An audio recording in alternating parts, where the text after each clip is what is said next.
Welcome to Chitra talkies. நம்ம இன்றைக்கி இந்த வீடியோவில் ஒரு ரொம்ப சத்தான ஹெல்த்தியான ஒரு லட்டு எப்படி செய்கிறதுன்னு பார்க்க போகிறோம். அதுக்கு முன்னாடி இது வரைக்கும் என் சேனலை சப்ஸ்கிரைப் பண்ணாதவங்களாம் சப்ஸ்கிரைப் பண்ணிக்கோங்க. இந்த வீடியோ முழுசாக பார்த்துட்டு லைக் பண்ணி கமெண்ட் பண்ணி ஷேர் பண்ணுங்கள். இப்போ வாங்க அது எப்படி செய்கிறதுன்னு பார்க்கலாம். அதுக்கு ஒரு சட்டியில் 1 ஸ்பூன் நெய் விட்டு நெய் சூடானதும் ஒரு அரை கப்பு அளவு முந்திரி பருப்பு எடுத்துருக்கேன். நான் அந்த முந்திரி பருப்பை போட்டு அதை நல்லா செவக்க அதில் வறுக்கணும். அடுப்பை குறைச்சி வச்சு வறுக்கணும்.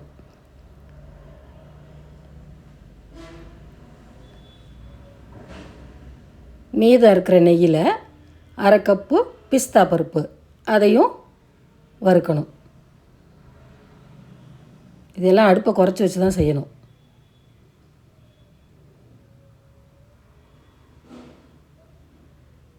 அப்புறம் அதே நெய்யில் அரை கப்பு வேர்க்கடலை அதையும் நல்லா வறுத்தெடுக்கணும்.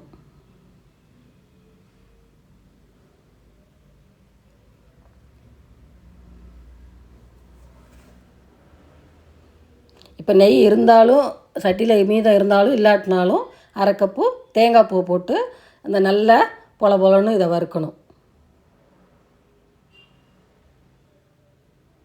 அப்புறம் மறுபடியும் ஒரு அரை ஸ்பூன் நெய் விட்டு அதே கப்பில் ஒரு கப்பு அவல் அதை போட்டு நல்லா வறுக்கணும். இது எல்லாமே அடுப்பை குறைச்சி வச்சு தான் செய்யணும்.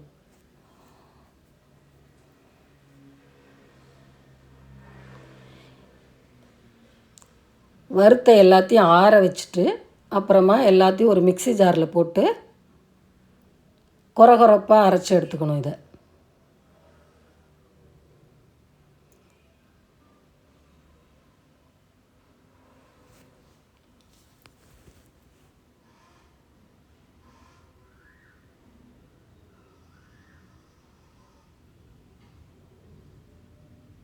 இந்த மாதிரி பொல பொலன்னு கொரகொரப்பாக இருக்கணும். இது கூட அரை ஸ்பூன் ஏலக்காய் பொடி அதை போட்டு ஒரு கப் அளவு வெல்லம் பொடிச்சு வச்சுருக்கேன். அதையும் இதை போட்டு மறுபடியும் இதை அரைக்கணும். இதெல்லாம் ஒன்றா மிக்ஸ் ஆகிற அளவுக்கு 2 ஓட்டு ஓட்டினா மிக்ஸ் ஆகிடும். அந்த மாதிரி அரைச்சதை ஒரு பவுலில் மாற்றி இந்த கட்டி இல்லாமல் உடச்சி விடணும். அப்படியே உதுத்து விடணும். அதை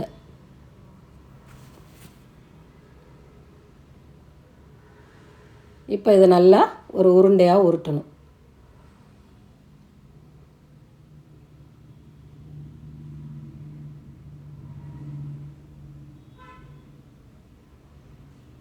உருட்டின எல்லாத்தையும் ஒரு தட்டில் வச்சு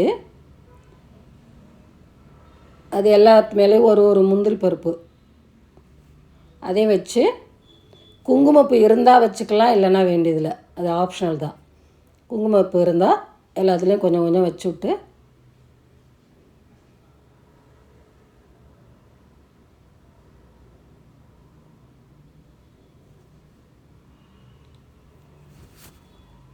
எடுத்து சாப்பிட வேண்டியது தான். இது ஃப்ரிட்ஜில் வச்சு சாப்பிட்டா ஒரு வாரத்துக்கு சாப்பிட்லாம்.